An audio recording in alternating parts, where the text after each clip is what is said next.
Yo,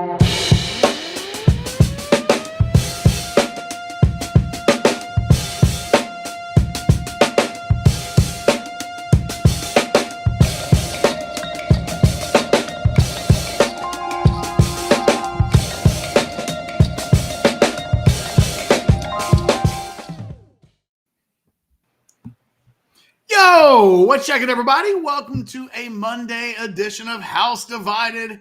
I'm Jeff Ketchum. That is Chad Hastings. He's in the Hall of Helmets. I still have blank shelves behind me.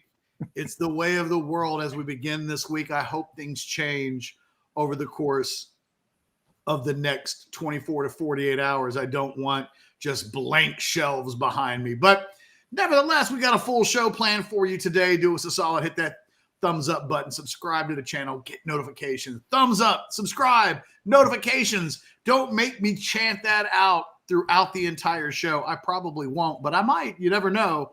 Welcome to everybody who's already jumping in. I see Nathan jumping into the Specs chat. We do love you guys participating, joining, contributing, all of those things. Good to see you, Money B. You are in the building. Very first one out the gate. I would expect nothing less.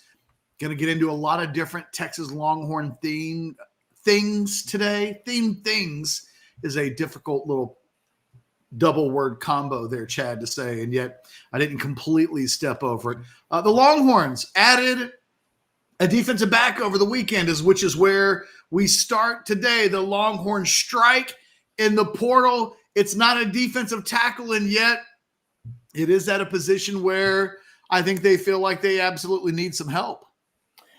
Yeah, and we finished the week with I guess last week, a lot of it was Dominic Williams on the defensive tackle side, but we also knew that a visit was coming, and Javion Cole was going to be in town. He comes into town, and by the end of it, he announces that he has decided to commit to Texas. So this is a room, obviously, that just lost a couple guys. Most importantly, losing Terrence Brooks. So the big question, Catch, if I'm a Texas fan, it's how quickly does he fit in? How do you see him fitting in? Because that's what the portal's all about. It's not about help me in a couple years. It's not about help me in, 26. It's about help me right now. So the question is going to be, how much does Javion Cole, a guy that mattered in the Mountain West, how much is he going to matter in the SEC with Texas?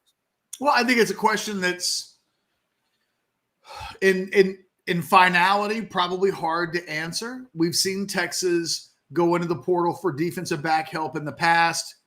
It's helped to varying degrees. I mean, Gavin Holmes comes in a year ago from Wake Forest.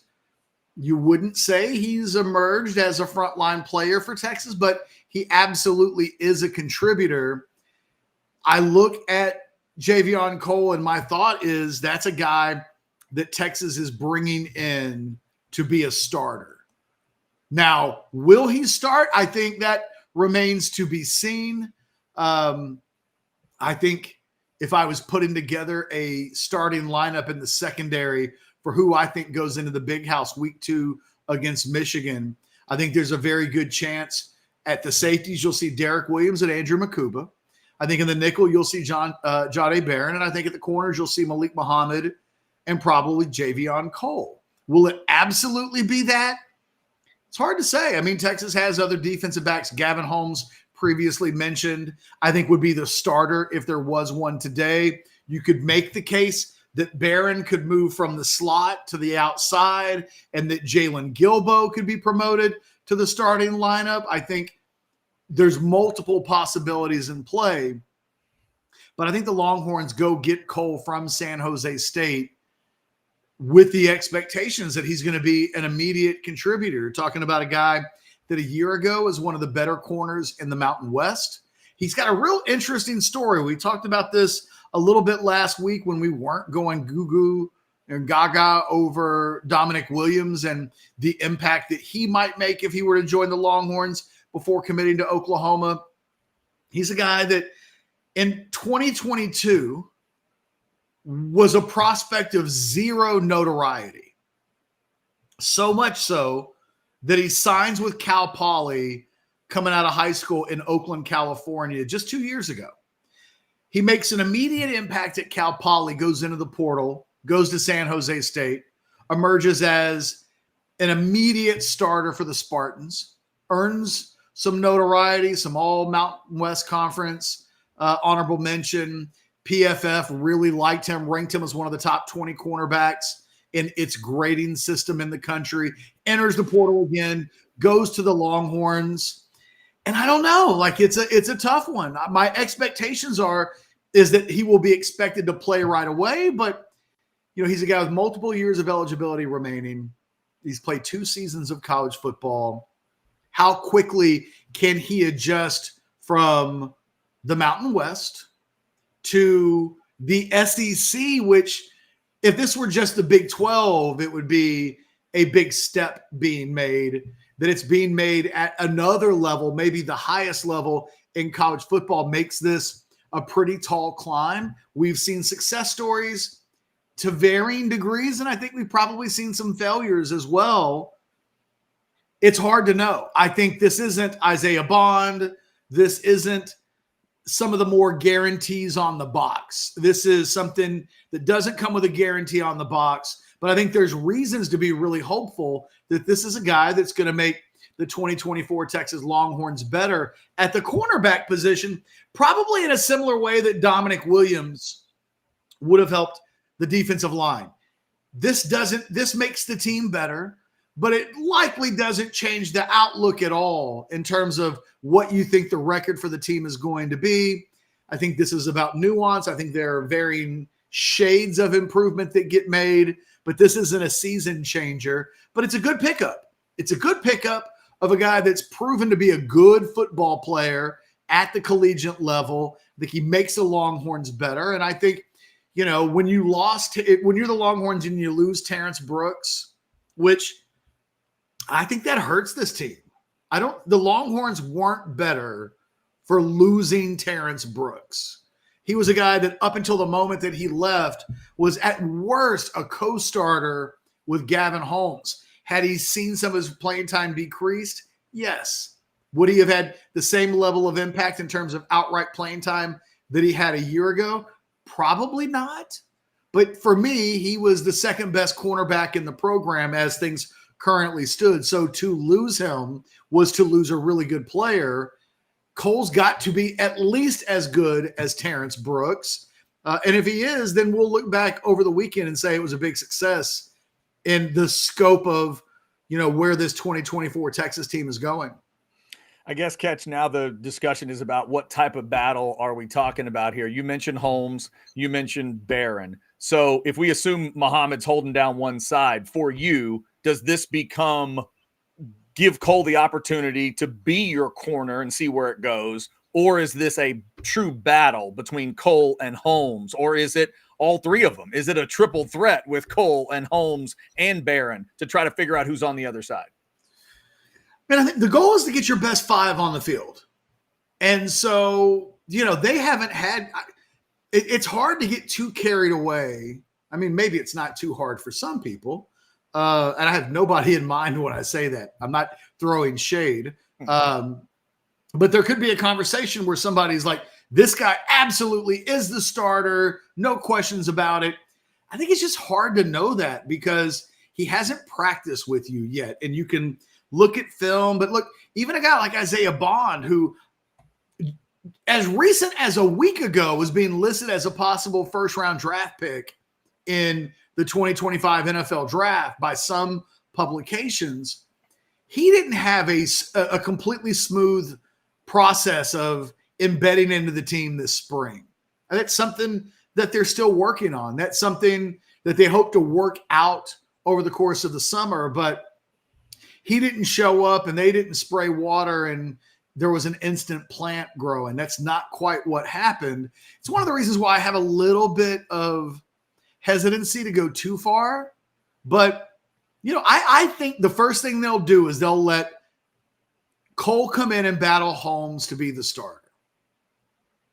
If he can't beat out Holmes, then I think they'll probably have a conversation internally about whether or not they should move Barron to the outside and let Gilbo be the starter at nickel. It comes down to Who is the weakest link in your 5-man secondary when you're in your kind of traditional nickel package? And who's your 6th guy? And is the 6th guy better than the 5th guy in such a way that you got to find a way to get the 6th guy on the field?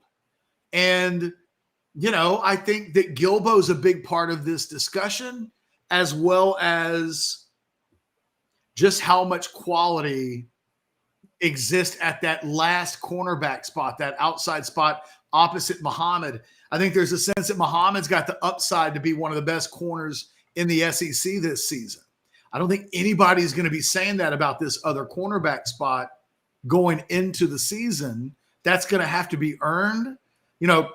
I doubt I don't think SEC media is sitting around or, they're thinking about all SEC teams coming into this season. Nobody is stopping what they're doing and saying, whoa, we have to make special consideration for Javion Cole. He just showed up from San Jose State. Chad, you can correct me if I'm wrong. SEC media, a little more snobby than that to just, some guy from San Jose State showed up. Well, clearly he's one of the best in the conference. So I don't know. This will be a conversation that we have in the months leading up to the start of the season, just what this move does. I don't think there's an obvious immediate answer.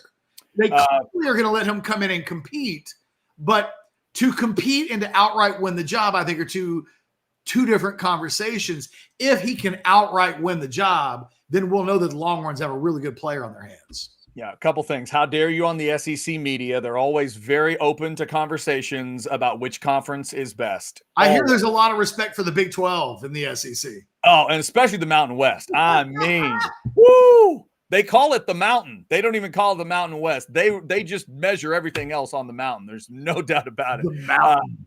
The Mountain. House divided on this Monday, talking Javion Cole. He is in for Texas at the cornerback position. Thank you for jumping in the Specs chat. Almost 300 folks already in there. We appreciate you, and we certainly appreciate Specs. Here's Lisa to tell you more.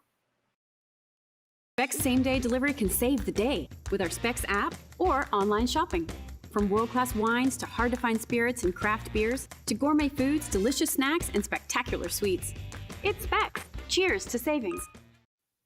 And look at this nice message on a Monday. One of our chatters giving another chatter some love. Richard says, Money B, always here.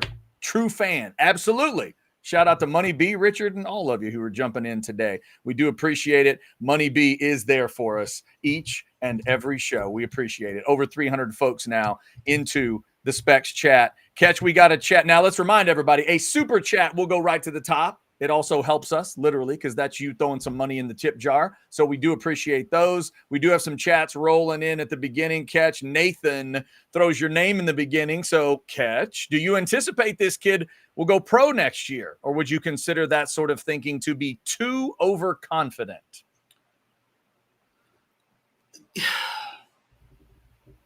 Do I anticipate that this young man will go pro? No. I mean, I don't know that.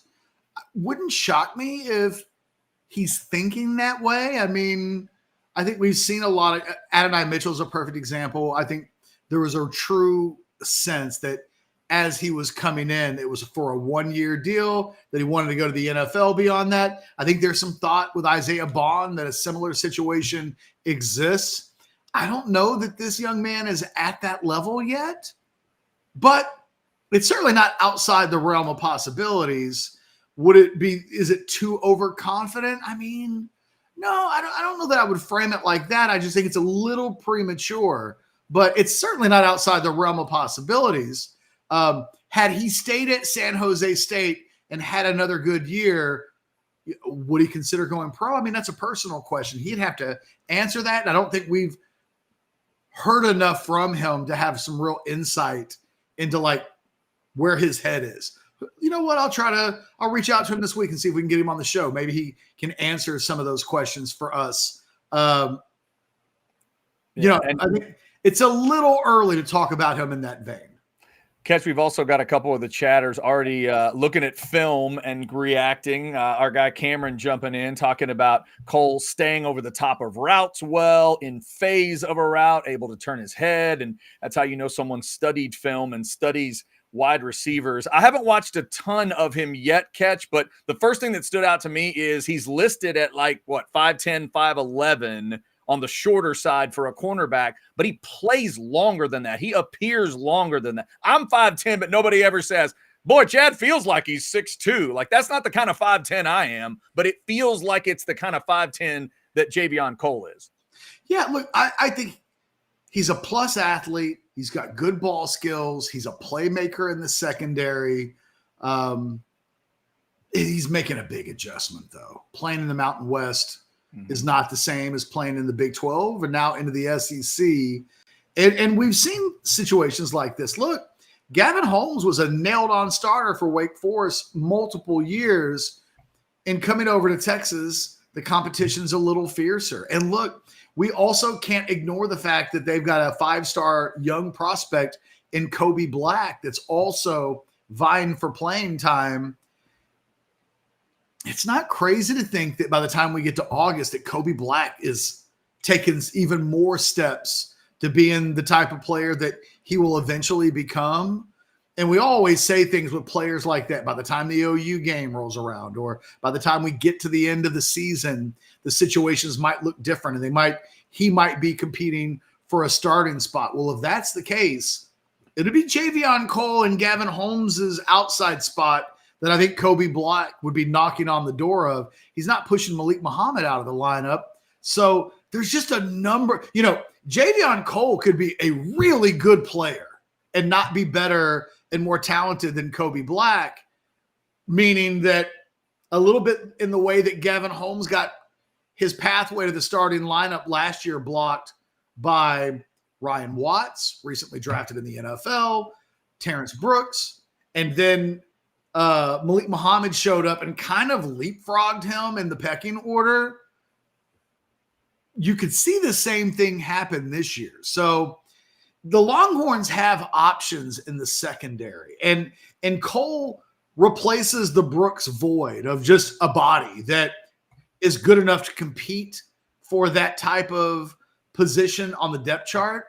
This thing could just absolutely be fluid, and nothing will probably be fully earned until the season begins and somebody starts to accomplish some things with their play in games. In all actuality, it's likely that nothing will be so definitively won that a bad performance in the opening game of the season might not change it. So I think if you're asking me, I think Cole starts the first game of the season. But if you told me that Cole shows up, takes some time to adjust and acclimate himself into the Texas lineup, that also wouldn't shock me. This, it at times can take time. And I feel bad. Matter of fact, hold on, give me a second. Alrighty. Well, I'm forgetting a name. And who was the kid? God, now I'm getting old, because in the back of my brain, I've got names that I will just never forget. Names of recruits Darian Dunn. Poof, I forgot Darian Dunn's name. All right. He played in 12 games for the Longhorns, but never made a big impact. He was the last recruit that that Tom Herman brought in. So he's the last guy that Steve Sarkisian inherited. When Dunn came in for McNeese State, he was a guy that was on the Senior Bowl map. People were talking about him as an NFL draft prospect. But when he makes the transfer from McNeese to Texas, and I realize McNeese and San Jose State aren't the same things, but I'm using Dunn as the example. I just forgot his name for a second. How dare I? By the end of the season, he was playing pretty well. And I can remember at the end of the 2021 season, one of the things that we were saying about Darian Dunn was, God, you wish he only had one more year. You wish he had one more year, because right about the time he got comfortable in his place at this level, he was out the door because he only had 1 year of eligibility remaining. it's one of the things that's hard for me not to think about with Javion Cole is, will it take him 6 games, 6 or 7 weeks, a couple of months to kind of settle? Because it is a little bit of a shotgun marriage. He doesn't get the spring to work these things out. He'll show up in the summer. That will help, but he won't have his first team practice until August, roughly 4 weeks before the first game. It's hard to gauge exactly how impactful it will be. Another element of this that we haven't talked about yet in this show, Chad, is that this brings Texas up to 82 scholarships. They've got room to continue shopping in the portal. What's left in the portal for them to go get? I think the obvious profile is somebody who is either a grad transfer or has 1 season of eligibility left. You don't want to completely commit yourself to taking guys who will be on the scholarship board for multiple seasons if you don't know that they're absolutely going to be a contributor. But we know that the Longhorns need help at defensive tackle.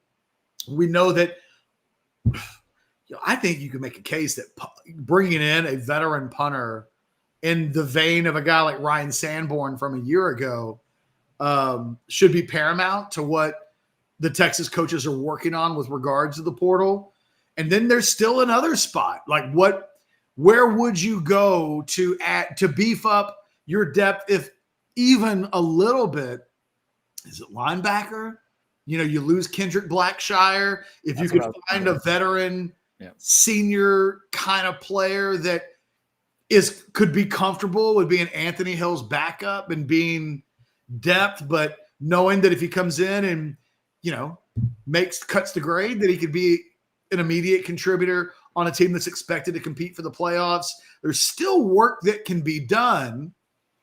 I'm fascinated by the process behind the scenes that administrative people, scouts, analysts, and the coaches are putting in to try to find help that might be able to help a really good team in the next 4 or 5 months once the season begins. Who could possibly help this program? There's room if they can find them. And we wouldn't have necessarily known that 3 months ago, right? We were counting down the numbers to get to 85. And then it felt like a couple of weeks ago, I asked you that buy or sell question of, hey, by the time we get after the spring game, will Texas be closer to 80 than 85? And even after the pickup of Javion Cole yesterday, they're still closer to 80 than they are 85. So, if they can find some value in the portal, they've got room to bring in some extra bodies. We'll talk more about those choices for Texas. Thanks for everybody jumping in the Specs chat. Also want to give some of our great partners some love, like Sinus and Snoring Specialists. Got 2 different types of folks. We got one of our Orange Bloods guys and Jason Sukamel headed out to Vegas this week. And my parents are headed out to Vegas this week as well. When you go to Vegas, you're in a different bed, but they're pumping oxygen in. Maybe you're sleeping a little better. Plus, you don't sleep much in Vegas. But it is vacation time, and maybe you're headed somewhere where you need to sleep better. Sinus and Snoring Specialist has been helping me do that since 2017. No matter where I'm going, I got a cruise coming up this summer. You talk about sleeping differently. You throw yourself on a cruise ship. It's a whole different world, tighter quarters and everything. But I'm going to sleep great, just like I did last night, because Sinus and Snoring Specialists made sure of that back in 2017. Get rid of your allergies for good. Figure out that snoring issue you've had for years. If you have sleep apnea, you don't need to let it continue to get worse, because it can cause more serious problems. Get on in there. Sinus and Snoring Specialists. It's 512-601-0303. It's sinussnoringent.com. You can start looking at stuff there. There's your QR code. They will be glad to help you. Thank you for those of you that have mentioned Orange Bloods Live when you check them out. Sinus and Snoring Specialists. Feel clear, rested, and healthy. And we do wish Mr. Sukamel all the best in Vegas. And I'm assuming he's not going to be sleeping very much, but hopefully he wins it all this week. It's really uncomfortable hearing you talk about your parents being in Vegas in a bed, and the phrase pumping it in is mentioned. Yeah, that was you. I didn't make it uncomfortable. You just did by putting those phrases together. I did not say. You put the phrases together. No, you did. Your brain did that. Mine did not do that. I just said that my parents were going to Vegas, and Vegas is a place where they pump oxygen into all the rooms. Everybody knows that. Everyone knows that. You got to be careful with the word pump when you're talking about your parents. I got you. How about parents? They filter. There you go. Into the there room. You go. I'm just telling you the word. You said pump, and I was eating a cracker, and my head popped up. I guess right. Am I a sick bastard? Yes. Apparently not. You're not the only one, because Richard, right in the middle of it, said, "Get him, Chad." So there you go. There you have it. So you just never know. You never know. All right. So Javion. Here's hoping that while they're in Vegas, Doc get some this week. Like your parents aren't too old that can't be part of what happens. All right. A lot of folks in the chat right now, Catch. Actually, you know what? I will be the atypical person and say, I agree. All right. It's okay. There it is. Nothing wrong with that. All right. Let's see. Where do we want to go here? Let's just get this one out of the way. Do we need to discuss this chat or not? Have we addressed the OB Ketchum bashing by OU YouTubers? This is why I hate OU so much, like an obsessed dumped girlfriend. I don't really care. Okay. Like I didn't figure you did. I have not seen or heard whatever it is that they're referencing, so I didn't know if we needed to mention it. We were talking about Oklahoma last week, and I think they got in their feelings a little bit about some of the comments I made about the future of these two teams and their relationships. We even talked a little bit. We obviously talked about it a lot on the Overreaction Monday show. I'm just of the opinion that both of these teams, not just one side of this, both of these two teams will mean a little bit less to each other moving forward. A lot of people think I'm absolutely crazy, Chad, that I would say such a thing. And it's like, well, you're playing in a new conference where neither is the team that sets the bar in that conference, which is a big part of the conversation. You've got a 12-team playoff. I just think we're in a new world of college football. Not everybody completely gets it yet because none of us have lived it. We don't know what it's like to be in I tried to explain it earlier today with Ohio State and Michigan. That game, think about this, Chad, you're reasonably sane. The last couple of years when these two teams have played, the winner goes into the playoff, the loser doesn't. This year, that's not true. Right. This year, those two teams could be undefeated.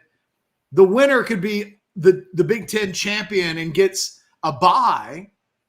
But the other team is still in the playoffs and still has a chance to compete for a national championship. Thus, the stakes of that game have dropped. Thus, that game matters a little bit less than it did before. I feel like that's a point that also applies to Texas and Oklahoma, and some people just don't want to hear it. But do I care that some OU fan cut a video? Not really. Quite honestly, I care so little. I have no idea. I saw the guy's face. The guy was doing a video where his bedroom closet was in the background and he had an OU flag hanging up. I have no idea if that's a media member. I don't know who that was. I don't care enough to even find out who that guy is. Yeah. And by the way, I would disagree with this chat. Nathan says, Catch, we do know what this is like. It's very similar to going into the Big 12 with big bad Nebraska. Nathan, we have no idea. We just don't. With that many games, that many teams in a playoff, you don't know. And the other thing, Catch, that's interesting and unique about Texas and Oklahoma, I can only think off the top of my head, I can only think of one other rivalry in the SEC that occurs as early in the year as Texas and Oklahoma will occur. And it's the cocktail party. It's the only one I can think of where tell me who your biggest rival is and when do you play them? They're all in November. Everyone I could think of that is a monster, generally it's November. And so this one occurring earlier than that, it's gonna adjust it a little bit. I'm fascinated to see how it changes. You put a great, I think, thought process together for your 10 thoughts this weekend, where it goes back to mid 80s to mid 90s. If you're a Longhorn fan, your first focus didn't go to Norman, because that wasn't what was keeping you from what you wanted. Yep. What kept you from what you wanted was in College Station, and it was at the end of the year. So it's about, where does it occur on the schedule? Where is the real power? And now Texas and OU, it's just going to be like the first hurdle, but it's going to be far from the last hurdle. And maybe not, and it may not ever be the most important one. Well, and I just think it's the idea of like what consumes you every year. We've been doing shows in 2024 for 4+ months now. We're in the month of May. OU's not the bar for success for Texas this season. It's Georgia and it's Alabama. And because they haven't played in an SEC yet, it's kind of the entire conference, and it's emerging in year one as a threat for the conference champion and getting into the playoff. And, you know, your eyes are set on something other than Oklahoma. And for the previous 24, 25 years, all of the focus every year is on Oklahoma specifically. What are they doing? What's going on at Oklahoma? We literally just went through an entire spring football session where we didn't wonder much what was happening at Oklahoma. We weren't stopping and doing shows where an OU guest comes on and tells us specifically, hey, what's going on in Norman? They aren't the central figure of this 2024 season. And in previous seasons, they have been.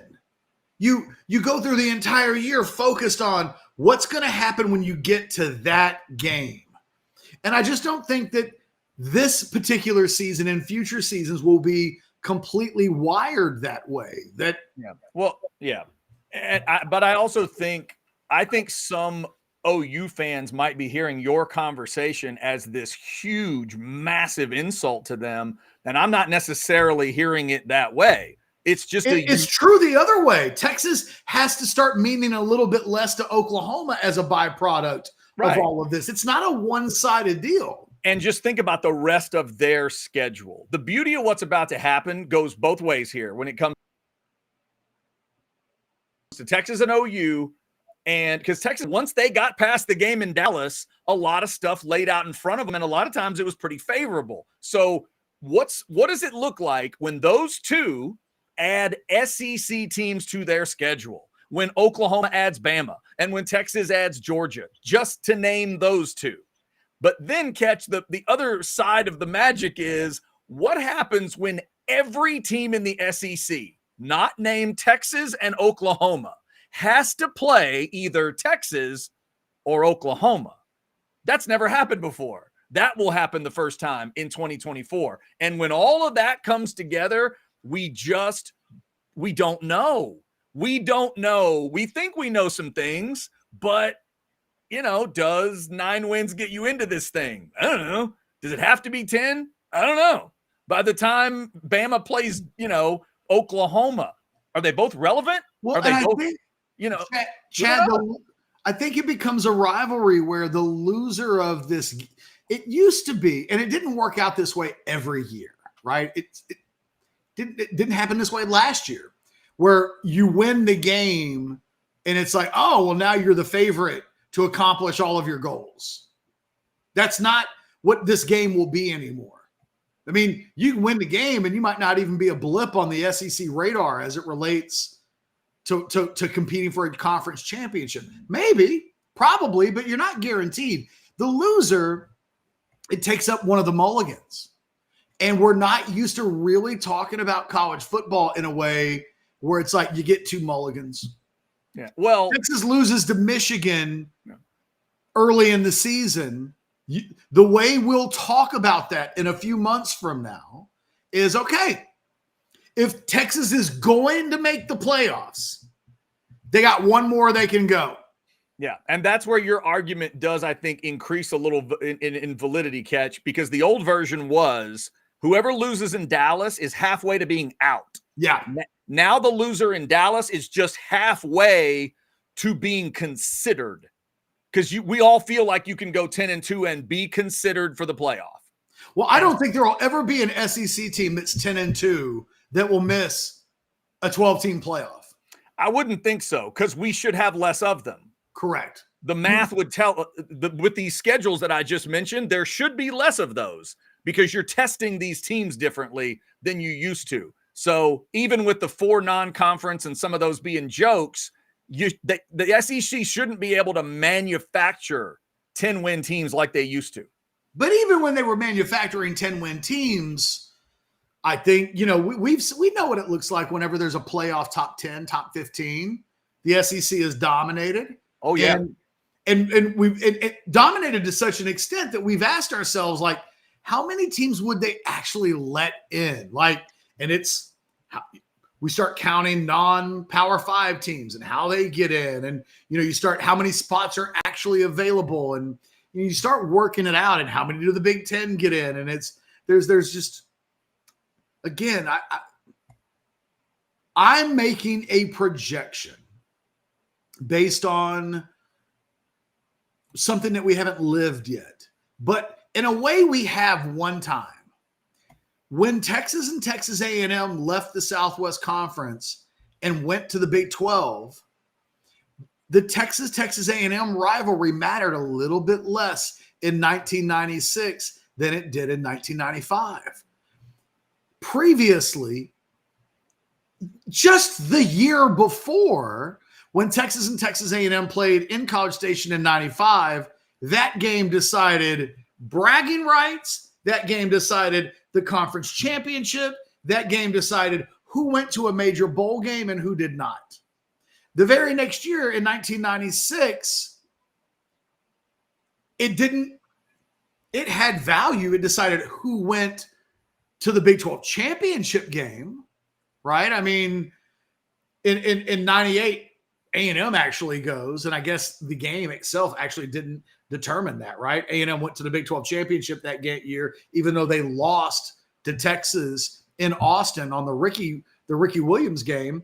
But A&M still went to the Big 12 championship game. Mm-hmm. And they actually won the Big 12 championship in 90s. Wait, what year was it they won no, Texas wins it. I'm talking about in 98, not in 96. You had it right. 98 is, A&M's 98.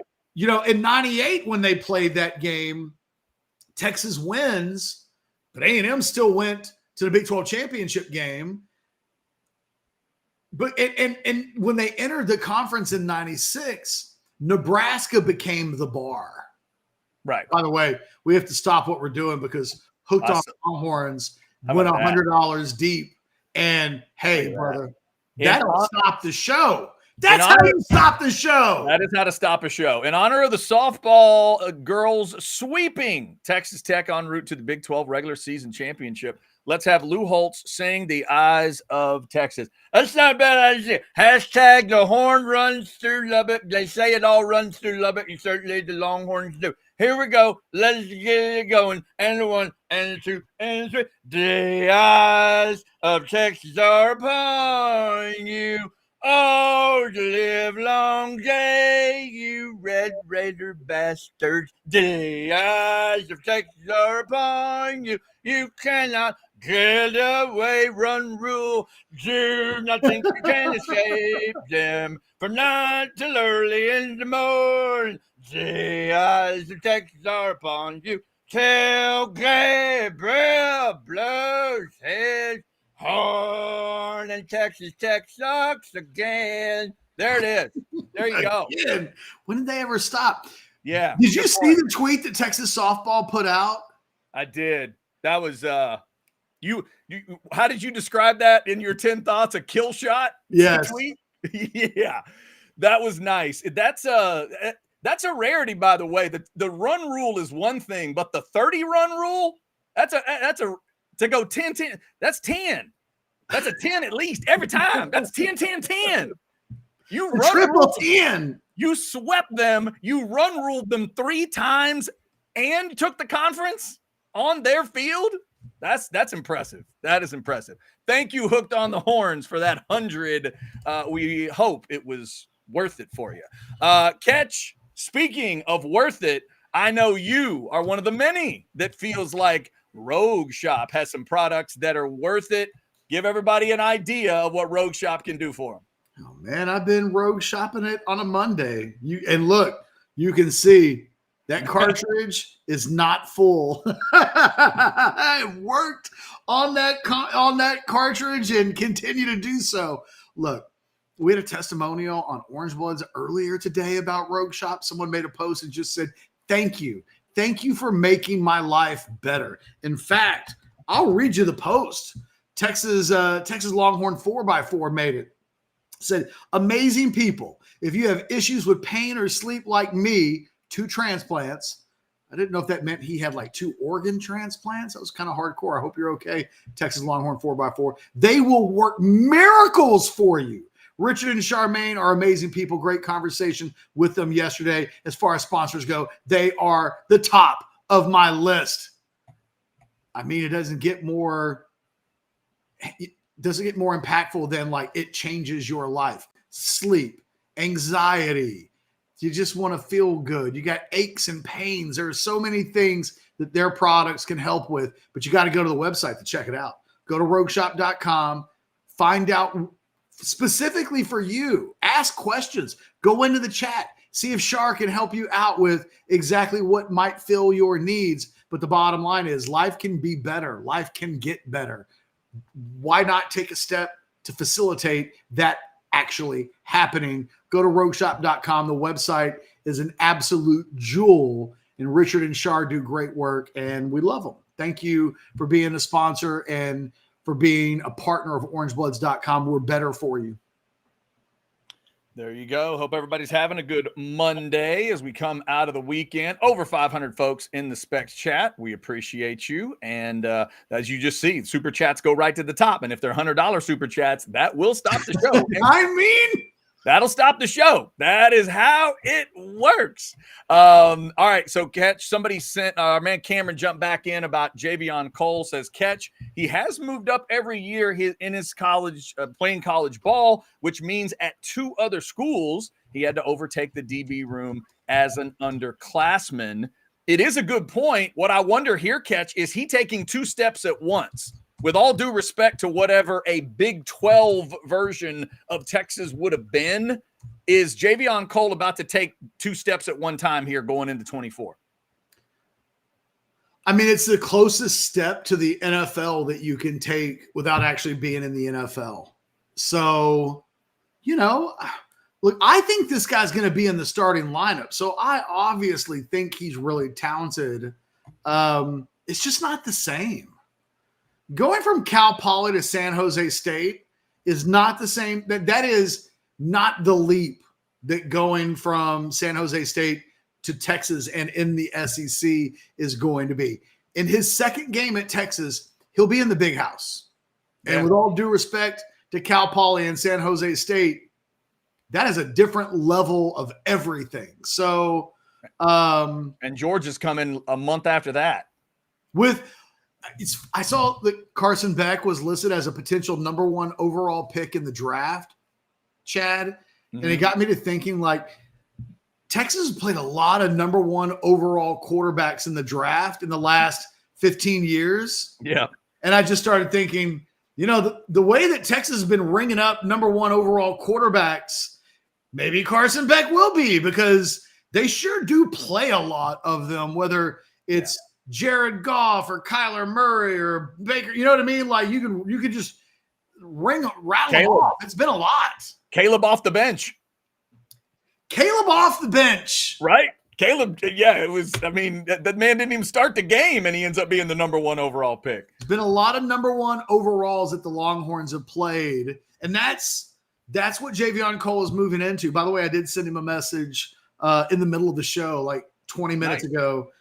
Seeing if we can get him on the show this week. I'll keep everybody updated on that.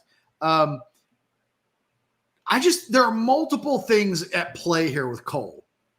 The jump in quality of competition, the actual competition at Texas. I mean, it's not just, when he went to San Jose State a year ago, there was probably just a guy that he needed to beat out or compete with for one of those jobs.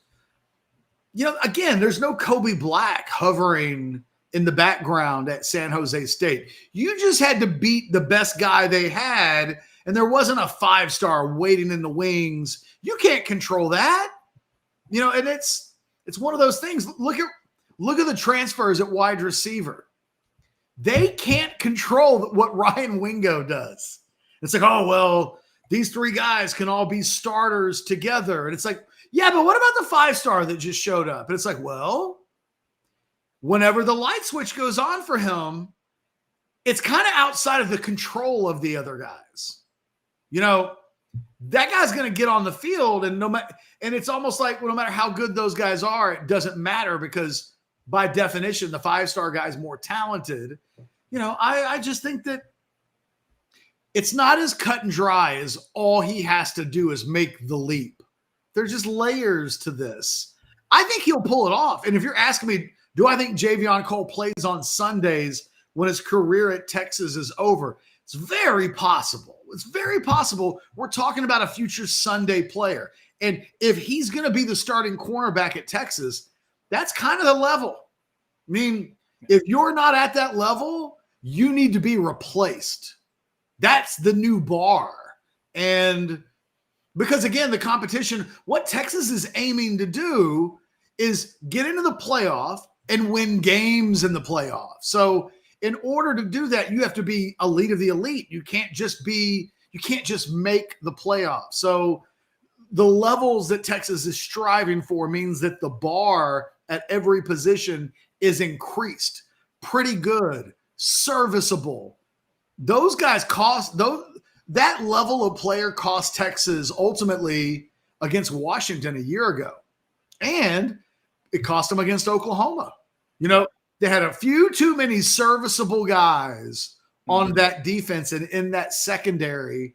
And it cost them in a couple of the biggest games of the season. The quest is to not let that happen again. Is Cole at that level? I mean, it's not like he was first team all Mountain West. You're not getting the best corner in the Mountain West.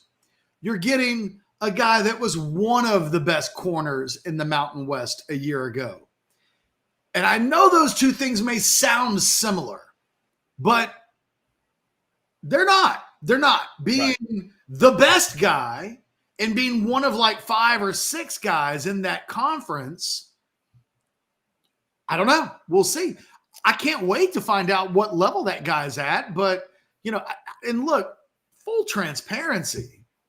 When we talk about Isaiah Bond or we talk about even a guy like Silas Bolden, I watched Alabama. I watched Oregon State a year ago. I obviously watched Houston play with Matthew Golden. I didn't see a single goddamn San Jose State game. No. So all I can do is put on YouTube and say it's a little bit like a high school prospect. Can he make that leap? Because it's not apples to apples. So, the thing is, I think he was the best available in the portal. That's how I think you have to judge this. What's left? Because you're not shopping from Neiman Marcus right now. You're kind of shopping at the Dollar Tree. And it's not like if you go into the Dollar Tree, you can't find useful products. But, you're probably not getting the Christmas present for your wife at the Dollar Tree. Yeah, that's fair. But you might get one of like your little nephews a Christmas present at the Dollar Tree, The people at the end of the list, not the beginning of the list, the end of the list. You might get that. No disrespect to the Dollar Tree at all. Look, my kids love the Dollar Tree. Oh, you gotta love that my kids like going to the Dollar Tree. You know why? It's in the name of the store. It's $1. Because it's $1. That's why they love it. It is House Divided on this Monday. All right, Catch, I know you are not much of a drinker, but I did encounter a drink you might be interested in. So let's talk a little Taste on Maine. My wife and I got over there. All right. We got over there for our anniversary and we had a wonderful time, as I knew we would. The steak was amazing. The dessert was awesome. And I'll get to some of that, but I would also like to introduce the people to Sam Elliott's mustache. That's right. Sam Elliott's mustache was the drink I started with. I could not stay away. Castle and Key Restoration Rye, brandied cherry, bitters, coffee-infused sweet vermouth, and cherry wood smoke. Catch, when they brought this bad boy to the table, they had a lid on it, little glass lid. She removed it and smoke, literally, when they say cherry wood smoke, smoke rose up out of this glass, and I could smell like burning wood as the drink was presented to me. And you got the big giant ice ball in there. You got the cherry. It was so good. If you're interested in a great drink with an awesome name and you're into Sam Elliott, or maybe even if you're not, Sam Elliott's mustache out at Taste on Maine was something special. So get on out there, right there downtown, 116 Main Street. Can you put that picture back up? Buda, absolutely. Absolutely. That looks like Sam Elliott. If like Sam Elliott as a drink, that's what it looks like. Yeah, and the great thing about Taste on Maine, their main bar, at the end of the bar, there's a picture of Sam Elliott staring at you from the Big Lebowski, like from the bowling alley, staring right at you. So I had him staring at me while I'm drinking the drink too. It was fantastic. Fantastic. You know, my favorite Sam Elliott character is from the movie Mask. You know what? I've never seen Mask all the way through. I've never seen it. I say all the way through. I don't know that I've ever seen a scene of Mask now that I think about it. I would say put it on the list, Chad, the to-do list. Okay. It's a good movie. It's the story of Rocky Dennis, Eric Stoltz. I mean, it's memorable in a lot of ways, but yeah. And Cher's in the movie, right? Cher's in there? Yeah. But the movie Mask was my introduction to Sam Elliott as a human being. Okay. And while Sam Elliott now is like cowboy personified, right? Like when he was in Tombstone, he has his bit in the Big Lebowski where he's kind of cowboyed up. But let me tell you, a young Sam Elliott as a motorcycle kind of gang guy, chef's kiss perfect. Like, okay, if Cowboy hadn't existed, we'd know him as like a biker guy.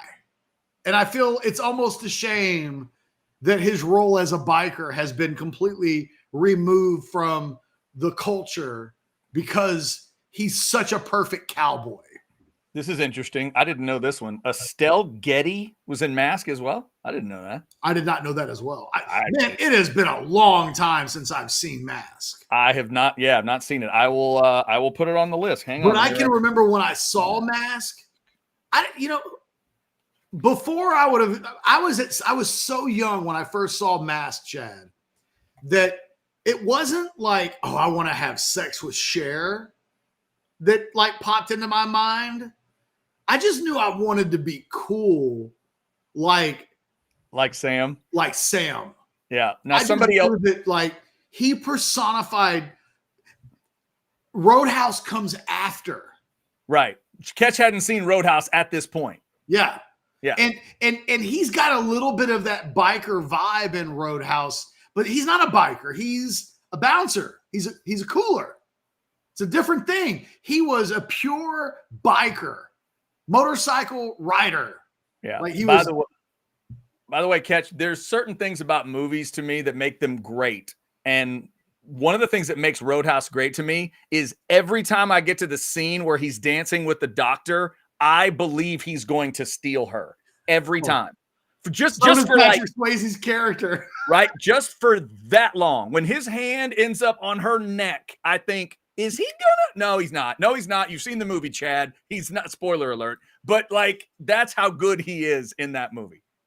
I might have to do a ranking of Sam Elliott movies next week and 10 thoughts from the weekend. Shake it up a little bit. Dude, he's a beast. And it was so cool. I sat down and I'm a sucker for a crazy name drink, but I'm not going to drink it if it didn't sound good. And once I read that description, I'm like, oh, hell, let me try that. Because I walked in thinking, because my rep is I'm a girly drinker, but I walked in there thinking I want a manly drink because I'm going to have a steak. I was just in a mood to like eat and drink like a man. And that drink said, let's do it. So whiskey drink, Sam Elliott, let's do it. It was good. All right. Let's see. What else do we have here today? Oh, I missed I was going to get the compliment to you and Anwar out there. LFG jumps in and says, wait a minute. Lou Holt's attorney's on line one. Yes, exactly. We will take those calls. LFG says, I love the show. Great content, especially Anwar and catch segments. Fire. That's probably one of the people that was checking y'all out this morning on the Overreaction Monday, and y'all were going after the OU discussion. Thank you for that. We appreciate you, LFG. Also, Catch, just a quick back to the cornerback question. What would cover 3 look like for this Texas group this year is what I'm assuming Richard's talking about. I mean, it's a good question. I don't have a great answer for you. I think you're probably talking about Muhammad, Barron, and somebody? Well, or I'm sorry. Well, I think Michael Taft's probably your third guy up there. Like, I think if you're in cover 3, and Texas doesn't do that a lot. Right. So I guess when he says cover 3, he means 3 safeties, I guess. He's not talking about it a corner discussion. Correct. So then what, Makuba, Williams, Taft? I don't know. Because again, I think the goal, no matter what coverage you're in, you want to get your best players on the field. Yeah. So if you're in cover 3, is that move in itself predicating you weakening your lineup? Like it's a good question. I think that that's one I'd like to ask a defensive backs coach at Texas. If we ever had access to the assistant coaches, I'd love for them to philosophically walk us through their interpretation of what happens to the lineup, because I think we saw a year ago when the more safeties that Texas added to the field, the worse the defense got. Every time I saw Keaton Crawford in coverage last season, in any capacity, I was like, oh shit, Crawford's in coverage. And, teams oftentimes, if they could find him, find his area, find his third, and again, Texas doesn't play cover 3 a lot. That's not what they do. But if they did, I think you're probably talking about seeing more Michael Taft on the field. But Michael Taft's going to play a lot. Good question. Interesting. Yeah, that's it. That is good. By the way, Catherine wants you to know that you killed it. Oh, thank you, Pat. And I'm only putting that up because you got dissed a second ago with the whole Anwar and I are doing good content. Well, I didn't take that as a diss necessarily. They were just giving you a compliment. No. You thought they should have added me in just for the sake of it? Darwin says a cover 3 would look like the Houston game where we stop the crossers. Like I said, Darwin, that's not something that I anticipate seeing Texas being in. Yeah, and the great news is Matthew Golden cannot hurt you this year. He can only help you in terms of that. All right, do you want to do buy or sell? We can do it. I had one more question for you involving this Texas defense. We'll get to that. We will get to buy or sell. Real quick, though, before we do that, let's take a breath and let AV Consultations tell you all about it. Here's that famous spot from Tom with all the cool stuff they can do. Hi, this is Tom McKay with Audiovisual Consultations. Today's home electronics can be a bit daunting. My company has spent the last 36 years making sure they are not. For those of you who have not experienced our services yet, we'd like to invite you to give us a try for all your home electronics needs. We carry all the major brands of televisions and stereo equipment at prices you can't find in stores. And we come to you. There's no need to leave your home to find great pricing and incomparable service. No traffic, inexperienced sales geeks, or pushy showroom tactics. We believe in having some fun and dreaming big. You have a dream for your home entertainment? Let us know. We can make it come true. And we are always there to help after the job is done. We cultivate clients for a lifetime by treating everyone like their family. No, not those family members. I'm talking about the ones you actually like. So relax, hug your kids, make love to your wife, and smile. Then, when you have a moment, give us a call at 255-8678. That's 512-255-8678. Or online at avconsultations.com. Thank you to AV Consultations and all of the great partners we have here at Orange Bloods Live. And also thanks to JR for trying to look it up. Couldn't find Mask on Netflix, Prime, or YouTube a few weeks ago. Not sure why. Thank you, JR. Have to take a look at that one. I guess I'll have to ask my wife if she's ever seen Mask. It's not one that I grew up watching. Catch, my question to you real quick before we go buy or sell is, back to your question of who does Texas get to kind of fill out the 85. Don't you think that the Blackshire move means there's a linebacker that's needed here? If they thought that type of guy was needed at some point, wouldn't that guy be needed now that Blackshire's headed back out? Yes, I think he's needed. Okay. I think that linebacker depth is a problem, and if they could find a way to increase that, then I think they absolutely should be looking to do so. But I got to be honest, we've been so focused on interior defensive line and then kind of like megawatt players, if any of those exist, that I haven't gone into the weeds and inspected what's left of the linebacker market. Yep. Can you find somebody, though, that can give you what Kendrick Blackshire was going to give you? I have to think so.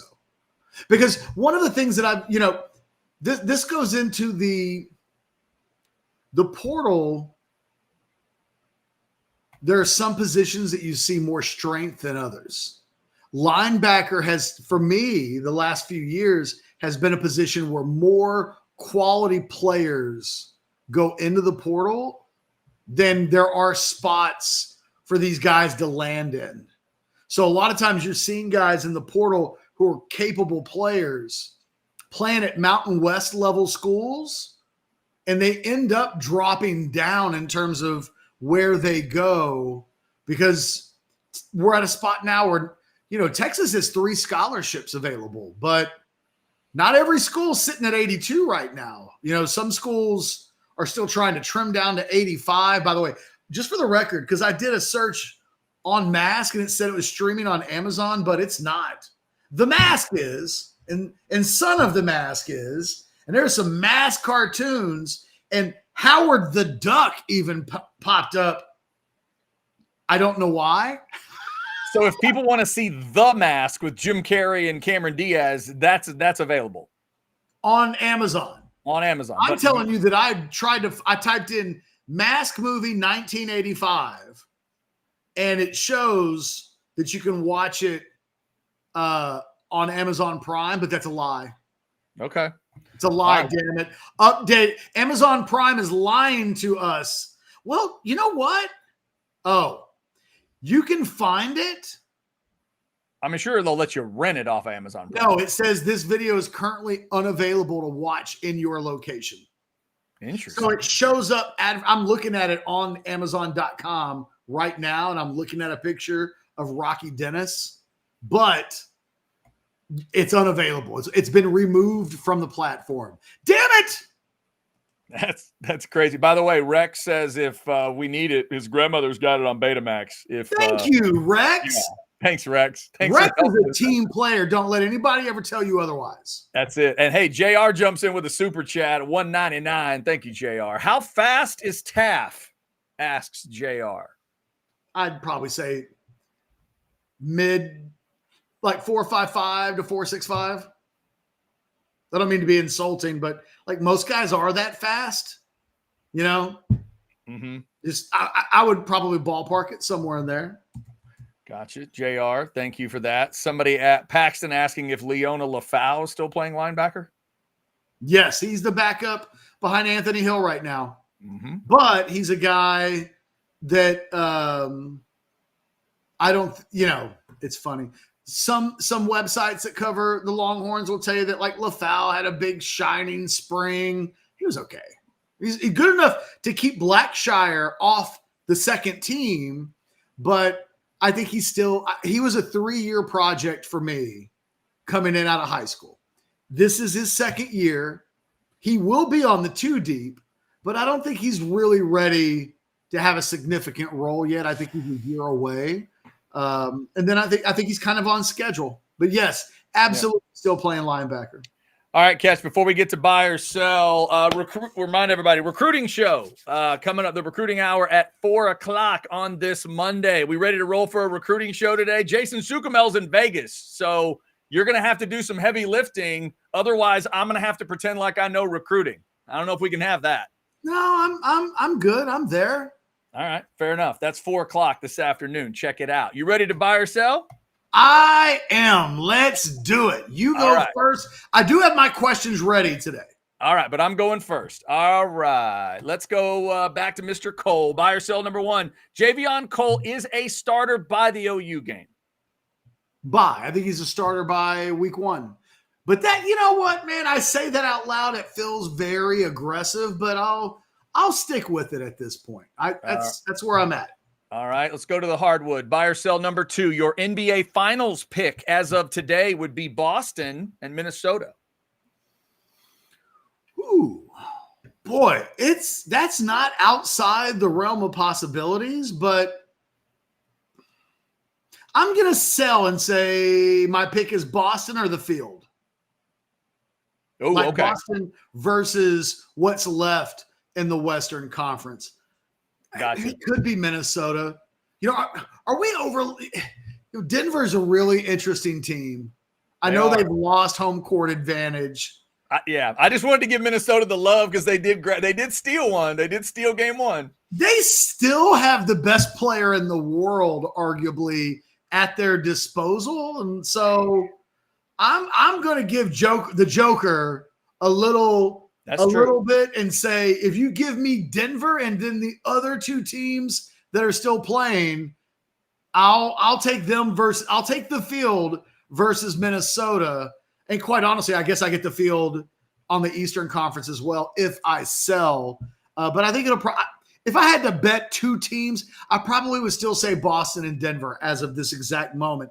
But Denver's vulnerable with the injuries they have and the fact that they're playing a Minnesota team that is not to be trifled with. Yeah. By the way, for the record, Catch, I know he's not quite as tall as these 2 dudes, but Anthony Edwards is giving me more and more of either Michael type feelings or Kobe type feelings with the stuff he's doing out there, man. He is a machine. They're fun to watch. More NBA coming tonight. All right, Catch, buy or sell number 3. Let's go to softball. Right now, you will pick Texas softball to slay the OU beast when it counts in Oklahoma City. Ooh, that is such a good question. And I don't. We're talking College World Series, right? We're not talking Big 12 tournament. I don't mean Big 12 tournament. I mean when it matters. When it matters, they'll take them out in Oklahoma City because that's where it has to happen. Sell. I'm going to need to see it to believe it. Yeah. And only because it's in Oklahoma City. Like that is a layer to winning the softball championship that is out of your control. Like it's playing on the road essentially. So I'm not being dismissive of their ability to do so, but it's kind of apples and oranges to what has already been accomplished so far this season. Yeah, it's so wild. Never a thing like that in baseball. Not a thing. Because you'd have to have either Nebraska or Creighton or somebody like that be dominant. The fact that you can dominate softball like you can with the way the sport lays out, plus Oklahoma being good at it, it is an extra kind of – not good. Right. Historically great. Yeah, it's just the combination of those two things, something we've never seen in one of those sports where they go to the same place to play the championship every year. Texas, congrats to the softball team. They get the regular season Big 12 championship. Not a lot of people thought that was going to happen with Oklahoma around. All right, Catch, let's go to some birthdays. Buy or sell number 4. It's Jose Altuve's birthday today. He is on the Astros Mount Rushmore for you with Bagwell, Biggio, and Nolan. Who? Or did I forget somebody? No, I think that's I'm honestly, I'm going through the current team and trying to figure out, is there anybody that has supplanted Bagwell and Biggio? Right. Like feels like the answer is no, even as great as they've been. But let me do this. I'm buying. That's the Mount Rushmore. What's the order of that Mount Rushmore? 1 through 4. Who's first on? No one's still first on, right? I would say so. Yes, I would say so. Even second. Even though there wasn't a world championship involved, the lore of the man, I think, puts him first, and then Altuve. So who's the most vulnerable of that group? If a new guy from this current era stacks up enough, becomes a Hall of Famer ultimately, right? I would say this is me coming from, again, a Rangers fan. I didn't grow up Astro. I would say Bagwell's more susceptible than Biggio. I think you're right. Is that the way it would be? But maybe? I only think, I don't know. Like if you're going to slide a Correa or Springer or Verlander, whatever your argument would be, I think that person would be replacing Bagwell. It's interesting. There's not even a consensus in the Specs chat. No, everybody's all over the place. Well, I don't know exactly what everybody is saying, but Oswald Bagwell is second easy, which Darwin, that feels like a hot take. Interesting. Like, Darwin, here's what I want to know from you. I hadn't thought of it. Bagwell is second easy. Just to be clear, who's number 1 for you? Darwin, I'm just curious. Let me know in the Specs chat. Good question. By the way, Catch, if you think they had fun with that one, where do we see what the chat does with this one? Give it to me. Time for a man's game. Buy or sell number 5.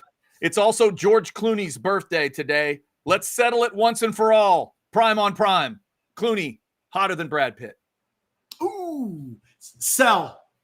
Brad Pitt's a beautiful man.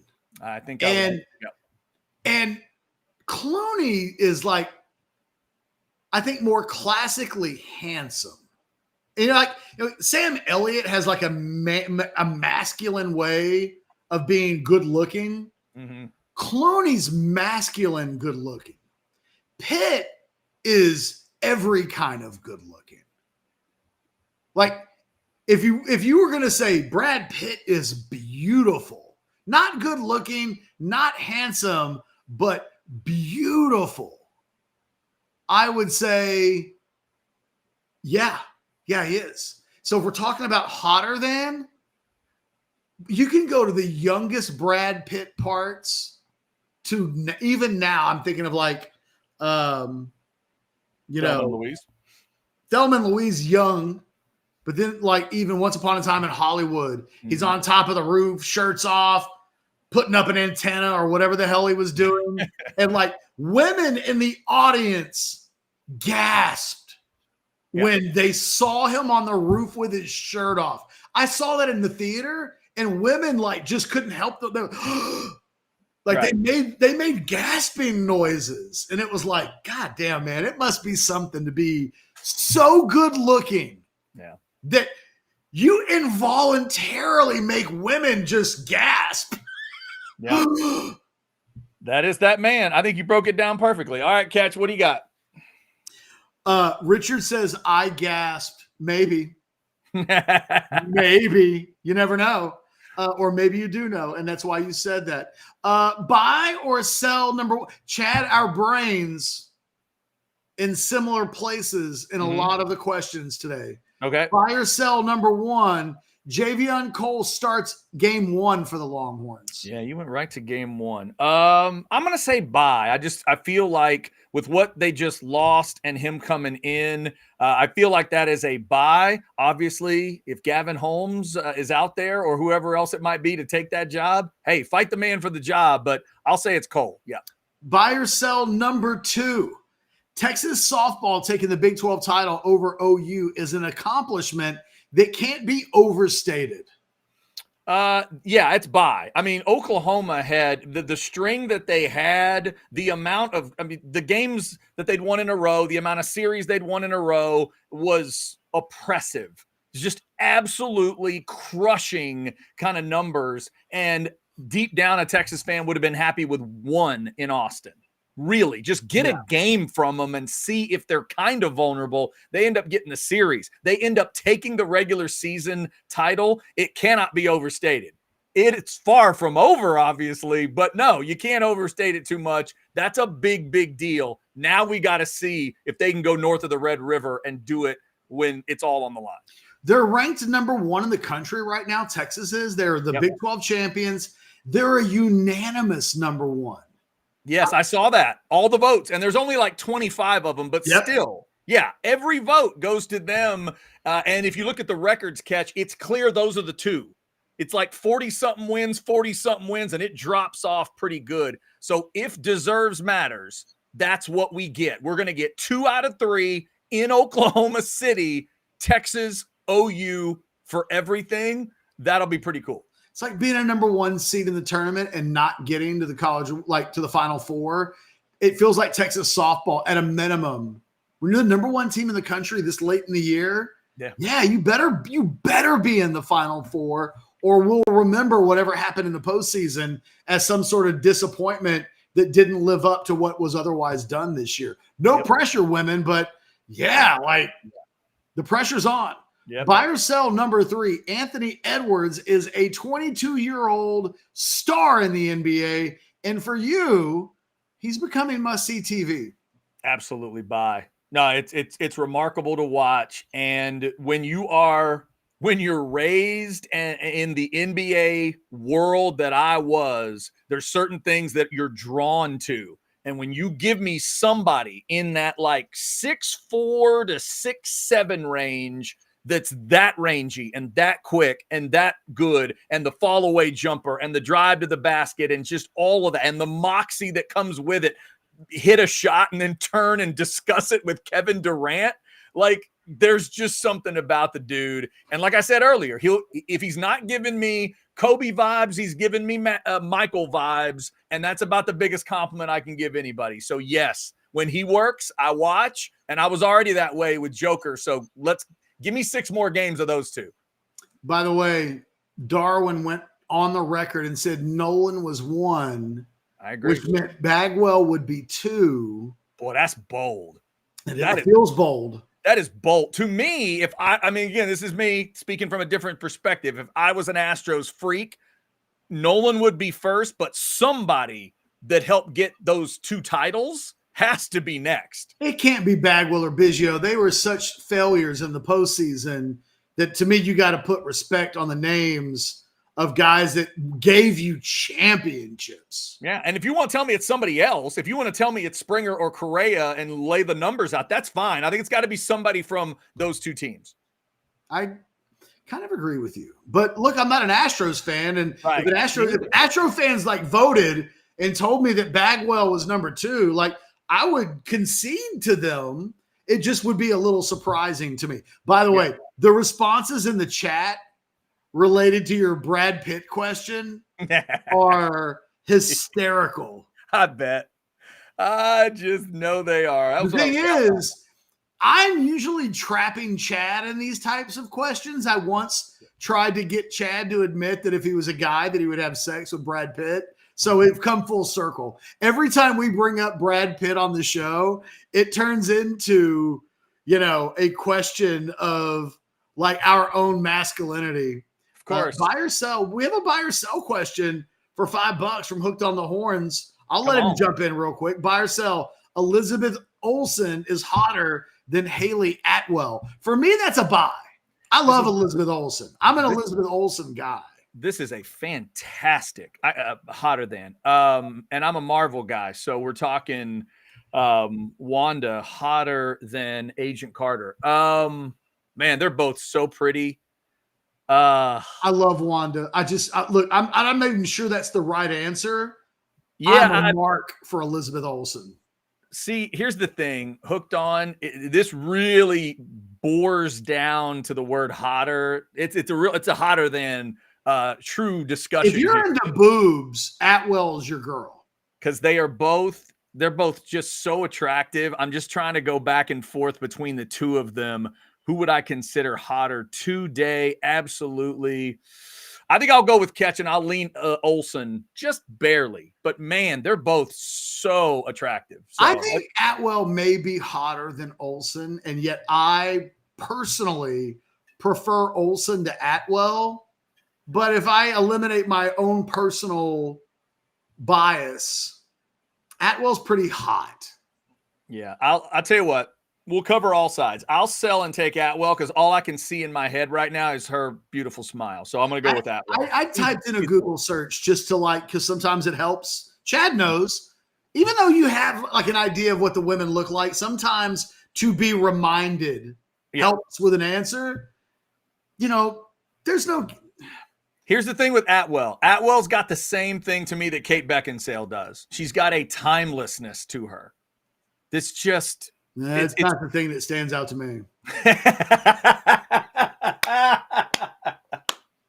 That was well delivered. Delivered. Well done. All right, are you done? Was that 5? No, I have 2 more. Okay, come on. We just got interrupted with. I went back. Yeah, buy or sell number 4.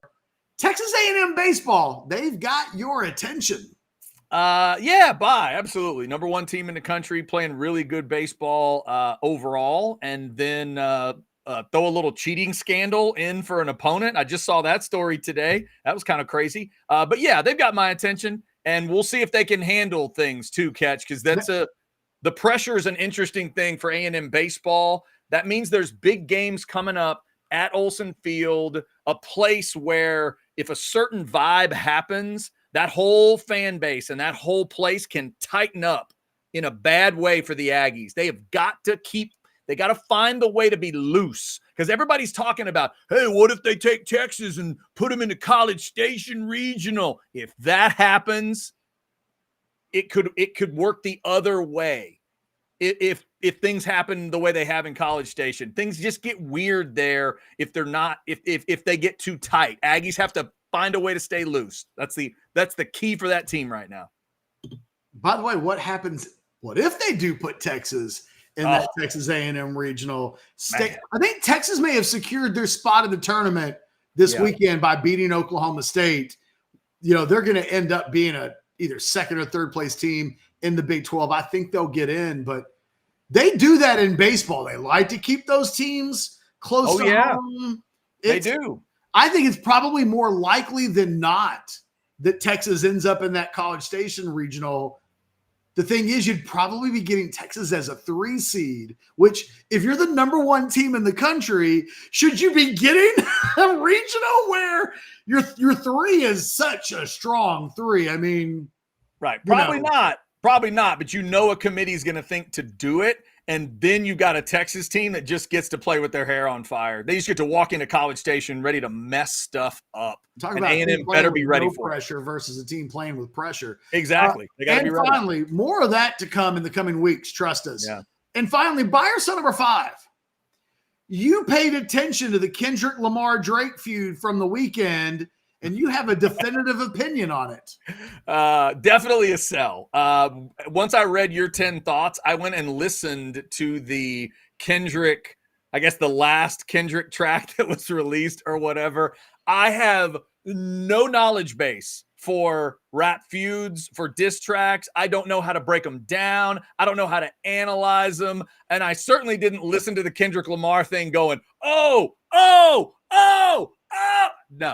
No, it's an absolute sell. You would have to break it down for me. I certainly have not picked a side. Like, my gut tells me which side to pick, but that's just because of what I think of them as artists, not because of the actual diss tracks themselves. It's let me just say this. It made my weekend. It entertained the shit out of me this weekend.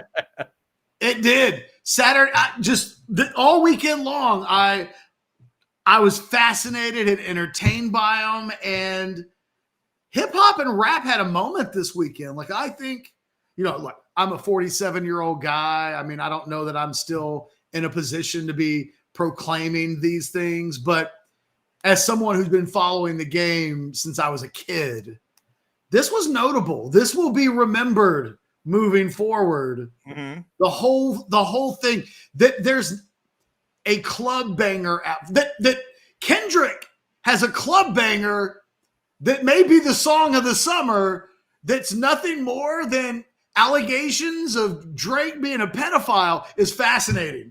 That people were in clubs this weekend dancing to a song that alleges that another person is a pedophile is quite a world that we live in. And just for those of us that are not following, is it over? Like, is it done? Or I mean, Drake said in his most recent drop, unless Kendrick did something while we've been on the show and I haven't hit refresh, that he's like, I'm bowing out of this. He went to the like, you know what? I'm bigger than this. I need to not be involved. Mm-hmm. Which just a couple of days earlier, he was like, I'm hitting the red button and I'm in it to win it. I don't think he wants any more of Kendrick. Okay. I think we're seeing the end of this. The thing is, both of them may be making allegations against the other that aren't true. Like, they may both just be lying in part about what they're saying, but Kendrick has done a number on Drake. Yeah, I like both of them. I'm not like a Drake lover, but like, he makes bangers. There are songs that he does that you can't help but like. And on the other side of things, I like Kendrick, but sometimes Kendrick makes albums where it's like when Andre 3000 made the Flute album, and you were like, man, I love Outkast and I love Andre, but I don't know that I want to listen to him play the oboe, so right. But he made a banger this weekend. There's no question that he did that. Okay, I'm done. All right. That was my first question. Hope everybody enjoyed their rap battles this weekend. We'll see if more of that continues. Thanks to everybody for jumping in the Specs chat. Thanks to all of our great partners here at Orange Bloods Live. Like, subscribe, get your notifications for Orange Bloods Live. Also, we want to remind you, we do have some opportunities for you. If you want to jump in on the advertising side with Orange Bloods Live, there's an email you can check out.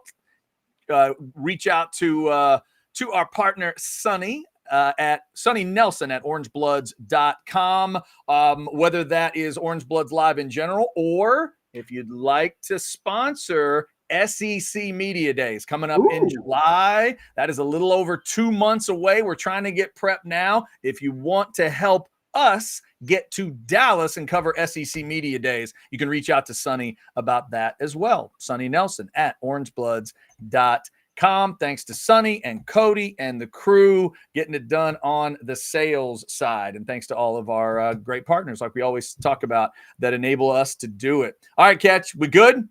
Anything else? We're good. I need a break. I got to save up for the recruiting hour. Yeah, dude, your Mondays are crazy, and we'll make it extra crazy with a recruiting hour coming up in the 4 o'clock hour. Be sure to catch that. Thank you again for liking and subscribing and getting the notifications. Remember to like the video on your way out, because that never hurts either. Y'all have a good rest of your Monday. Until tomorrow at noon, we are